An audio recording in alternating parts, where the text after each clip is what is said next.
আমি এখন পাহাড়ে রয়েছি, কিন্তু আমি জানি পশ্চিমবঙ্গের রাজ্য রাজনীতিতে কী চলছে। আমি ভিডিওগুলো দেখেছি এবং আমি অনেকের কমেন্ট শুনেছি।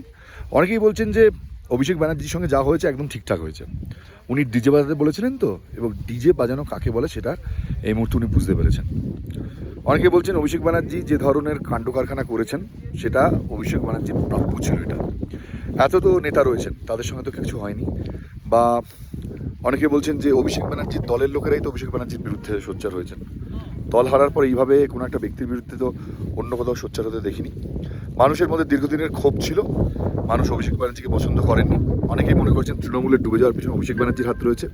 এমনকি দলের অন্দরে পর্যন্ত সেই বিষয়টা সামনে এসেছে, এরকম অনেকেই বলেছেন। প্রত্যেকটা মানুষের যতটুকু আমি পেরেছি এখান থেকে নেটওয়ার্ক ইস্যু রয়েছে আমি দেখেছি। বাট আমি সব মিলিয়ে আমার একটা মতামত রয়েছে যে অভিষেক ব্যানার্জি ভালো কি খারাপ আমি সেই প্রসঙ্গেই যাচ্ছি না।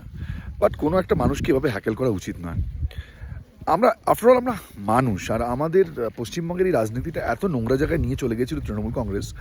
আমরা মনে হয় সেই রিপিটেশনটাই আবার অভিষেক ব্যানার্জির সঙ্গে যে ঘটনাগুলো যারা ঘটালেন তারা করলেন। ডিম ছুড়লেন, ঢিল মারলেন, বা ওনাকে আঁচড়ে দিয়েছেন, জামা ছেড়ে দিয়েছেন, চুল ধরেছেন, যাই করে থাকুন, যেটুকু বুঝতে পারলাম।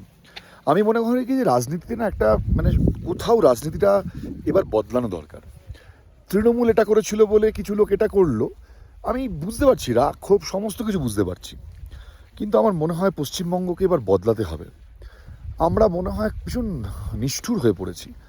অভিষেক ব্যানার্জি এই মুহূর্তে একজন বিরোধী রাজনৈতিক নেতা, তিনি একজন সাংসদ ইভেন। আমার মনে হয় যাই অভিযোগ থাকুক না কেন মানুষের বিরুদ্ধে, কিন্তু মানুষ কীভাবে হ্যাকেল করাটা আমি কোনোদিনও অ্যাকসেপ্ট করি না, আমি এটাকে সাপোর্টও করবো না। আমি মনে করি এটার জন্য মানুষের গণতান্ত্রিকভাবে মানুষ যে রায় দেয়, সেই রায় ভোটের ফলাফলেই যা নির্ধারণ হয়। মানুষকে গায়ে হাত তোলার, তাকে মারার কোনো রাইট কারো নেই।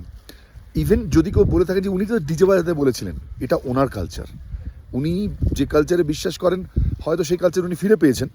কিন্তু স্টিল আমি একজন শিক্ষিত মানুষ হিসাবে বলবো যে এটা কোনো গণতন্ত্রে চলতে পারে না, একটা সভ্য সমাজে চলতে পারে না। এটাকে আমি কোনোভাবেই অ্যাকসেপ্ট করি না। এই ধরনের ঘটনাকে আমি নিন্দা করি। আমি মনে করি রাজনীতির জায়গায় থাকুক, মানুষ ভোটের ময়দানে মানুষ হার জিতের মধ্যে দিয়ে রাজনৈতিক দলগুলোকে বেছে নিক। কিন্তু একটা মানুষকে ঢিল ছুঁড়ে, তার গায়ে ডিম মেরে এইভাবে হ্যাকেল করাটাকে আমার মনে হয় না কোনো সভ্য সমাজে এই ধরনের ঘটনা ঘটা উচিত। সো আপনি তৃণমূল হতে পারেন, বিজেপি হতে পারেন, সিপিএম হতে পারেন, যাই হন না কেন, আমার মনে হয় এই ধরনের রাজনীতিকে কোনোভাবেই সমর্থন করা উচিত নয়। আপনারা এখন ডিজে বাজিয়ে এই রিলসগুলো শেয়ার করছেন, আমি দেখছি। আমি অভিষেক ব্যানার্জির ফ্যানও নই, কিন্তু বলবো যে এই ধরনের কাজকে প্লিজ সাপোর্ট করবেন না। বাঙালি হিসেবে এবার একটুখানি নিজেকে বদলানোর চেষ্টা করুন, জাস্ট এটুকুই বলার ছিল।